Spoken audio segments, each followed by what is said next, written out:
നിങ്ങളുടെ ഇഷ്ട പരമ്പരകൾ എക്സ്ക്ലൂസീവായി സൺ നെക്സ്റ്റ് ആപ്പിലൂടെ തികച്ചും ഫ്രീ ആയി ഇപ്പോഴേ ആപ്പ് ഡൗൺലോഡ് ചെയ്യൂ.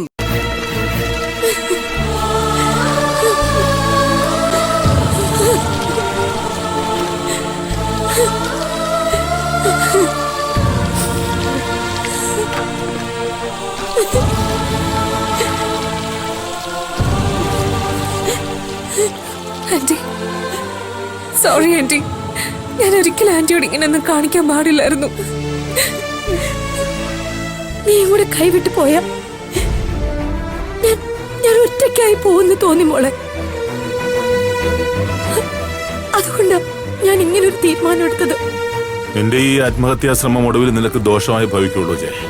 വരട്ടെ, എന്നാലും എന്റെ മനസ്സിൽ തോന്നാൻ ഞാൻ ചെയ്യും.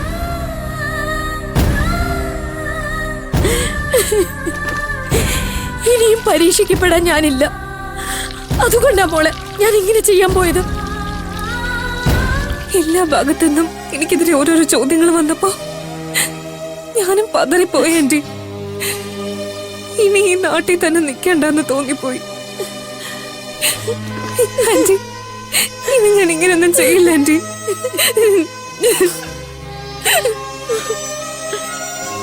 താൻ എന്തിനാ അവളോട് അങ്ങനെയൊക്കെ പറയാൻ പോയത്? പിന്നെ ഞാൻ എന്താ വേണ്ടത് സൂര്യ? എല്ലാവരും നമ്മളെങ്ങനെ പറ്റിച്ചോണ്ടിരുന്നാ നമുക്കിനി എന്ത് ചെയ്യാൻ പറ്റും? മാനസയെ ഞാൻ പരിചയപ്പെട്ട നാള് മുതൽ ഈ നിമിഷം വരെ മറ്റൊരാളായിട്ട് കണ്ടിട്ടില്ല. പലരും പലതും പറഞ്ഞ് എന്റെ മനസ്സ് മാറ്റാൻ ശ്രമിച്ചപ്പോഴും ഞാൻ മാറിയിട്ടുമില്ല.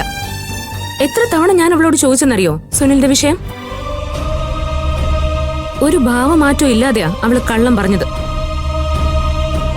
അതുകൊണ്ടാ ഞാൻ അവളോട് അങ്ങനെ സംസാരിച്ചത്. എനിക്കെന്തോ മനസ്സിൽ അങ്ങനെ ഒരു സംശയം തോന്നിയിട്ടില്ല. അത് നമ്മുടെ കുഞ്ഞ് തന്നെയാണെന്ന് എന്റെയും വിശ്വാസം. എന്റെയും വിശ്വാസത്തിന് കുറവൊന്നും വന്നിട്ടില്ല സൂര്യ. അവളുടെ മനസ്സറിയാൻ വേണ്ടി ഞാനൊന്ന് സംസാരിച്ചതാ. അതിനവളിങ്ങനെ ഇറങ്ങിപ്പോന്ന് ഞാൻ വിചാരിച്ചോ? താൻ അങ്ങനെ പറഞ്ഞപ്പോ അവൾക്ക് താങ്ങാൻ പറ്റിയിട്ടുണ്ടാവില്ല. സംശയം തോന്നിയ സ്ഥിതിക്ക് ഇനി ഇവിടെ തുടരണ്ടെന്ന് വിചാരിച്ചിട്ടുണ്ടാവും. വാശിയുടെ കാര്യത്തിൽ ആന്റിയുടെ ശീലം അവക്ക്. ഒറ്റ വാക്കിൽ തന്നെ ഉറച്ചു നിന്നത് കണ്ടില്ലേ? അമ്മയെ മണ്ണെണ്ണ പ്രയോഗം നടത്തിയില്ലായിരുന്നെങ്കിൽ ഉറപ്പായിട്ട് അവള് പോവായിരുന്നു.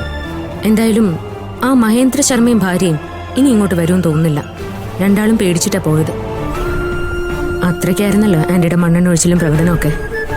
ഇങ്ങനെ തമാശക്ക് ചെയ്യുന്ന പിന്നെ കാര്യമായിട്ട് മാറുന്നത്. അവള് പോകുന്ന ഘട്ടം വന്നപ്പോ ആന്റി ശരിക്കും പേടിച്ചുപോയി. നമ്മുടെ കുഞ്ഞിന്റെ ചിന്തയായിരുന്നു ആന്റിയുടെ മനസ്സിൽ. ആദ്യം മാനസയുടെ അച്ഛനും അമ്മയും ഇവിടുന്ന് പുറത്താക്കണം ഭാവന. അതിനെന്തെങ്കിലും വഴി കണ്ടെത്തണം. എന്ത് ചെയ്തിട്ടും കാര്യമില്ല സൂര്യ. അവരുടെ മനസ്സ് മുഴുവനും എന്തൊക്കെയോ കണക്കുകൂട്ടല. അതുകൊണ്ടാ ഇവിടെ ഇങ്ങനെ കടിച്ചു തൂങ്ങി കിടക്കുന്നത്. താൻ അവരെ ഒന്ന് സൂക്ഷിച്ചോ. എനിക്ക് അക്കാര്യത്തിലേ പേടിയുള്ളൂ. ഏയ് സൂര്യ വെറുതെ ടെൻഷൻ അടിക്കണ്ട. എല്ലാത്തിനും ഒരു തീരുമാനം ഉണ്ടാക്കാം. വരട്ടെ. താമലത് മനസ്സിൽ കണ്ടിട്ടുണ്ടോ? ഏയ് അങ്ങനെയൊന്നുമില്ല സൂര്യ. എനിക്കിപ്പോ മാനസയോട് ഞാൻ സംസാരിച്ചതിനെ കുറിച്ചുള്ള ചിന്തയാ. എന്തായാലും ഞാനൊന്ന് പോയി അവളെ കാണട്ടെ. എന്നാ താൻ ചെല്ല്. താനൊരു സോറി പറഞ്ഞാൽ തീരാവുന്ന പ്രശ്നമല്ലേ ഉള്ളൂ.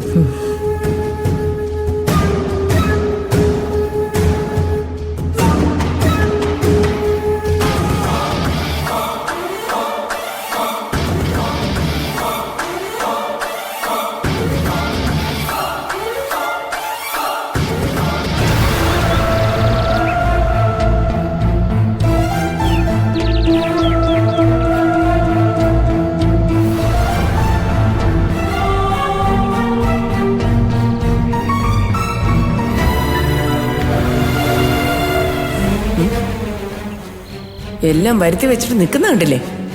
അടുത്ത എന്താ വേണ്ടെന്ന് ആലോചിക്കുമായിരിക്കും.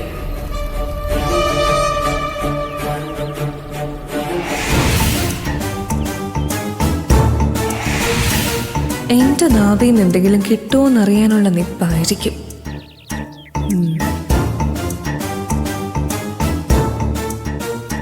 മോളെ, നീ എന്ത് ധൈര്യത്തിലാ മനസ്സാ അവരോടൊപ്പം പോവാൻ പുറപ്പെട്ടത്? പിന്നെ ഞാൻ എന്താണ് ആന്റി വേണ്ടത്? നിങ്ങൾ എല്ലാവരും ഒരു സംശയത്തിന്റെ കണ്ണിലൂടെയാണല്ലോ എന്നെ കാണുന്നത്. വെറുതെ ഞാനായിട്ട് എന്തിനാ ഈ വീട്ടിലൊരു സമാധാനക്കേട് ഉണ്ടാക്കുന്നതെന്ന് വിചാരിച്ചു. അവർക്ക് വേണ്ടതോ എന്നെ തന്നെയാണല്ലോ.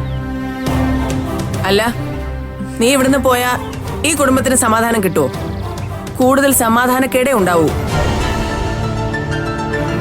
വേണമെങ്കിൽ ഞാനും ഭാവനയും കൂടിയാണ് നിന്നെ ഇവിടുന്ന് ഓടിച്ചതെന്ന് ജയൻ നിന്റെ അച്ഛനും അമ്മയും പറയും. കാരണം ഞാനും ഭാവനയും കൂടിയാണല്ലോ നീ ഒളിപ്പിച്ചു വെച്ചിരുന്ന സുനിൽ ശർമ്മയുടെ രഹസ്യം പുറത്തു കൊണ്ടുവന്നത്.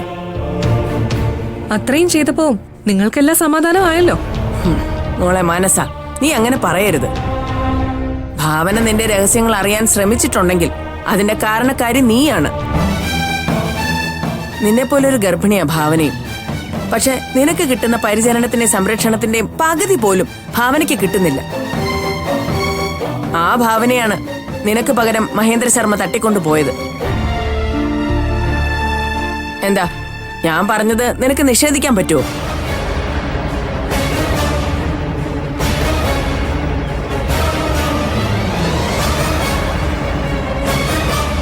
ഞാനിവിടെ ഭാവനയോടൊപ്പം വന്നത് ഭാവനയെ നിന്റെ അച്ഛന്റെ അമ്മയുടെ കയ്യിൽ നിന്ന് സംരക്ഷിക്കാനാ. പക്ഷേ ഇവിടെ വന്നപ്പോഴാ സംഗതിയൊക്കെ മാറി മറിഞ്ഞത്.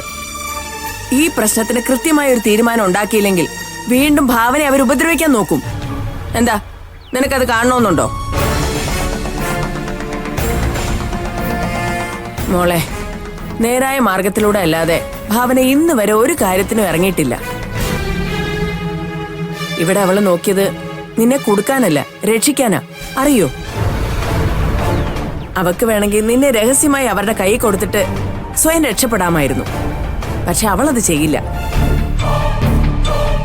അതിന്റെ കാരണം എന്താണെന്നറിയാമോ?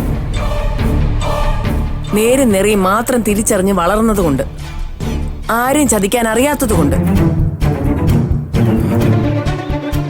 എന്നോടുള്ള ഭാവനയുടെ സംസാരത്തിൽ നിന്ന് ഞാൻ മനസ്സിലാക്കിയിട്ടുള്ള കാര്യങ്ങളാ ഞാൻ നിന്നോട് പറഞ്ഞത്. എന്റെ പൊന്നുമോളെ, നിന്നോടുള്ള സ്നേഹം കൊണ്ട് പറയാ, ഭാവന ഒരിക്കലും നീ കാരണം ഒരിടത്തും ശിക്ഷിക്കപ്പെടരുത്.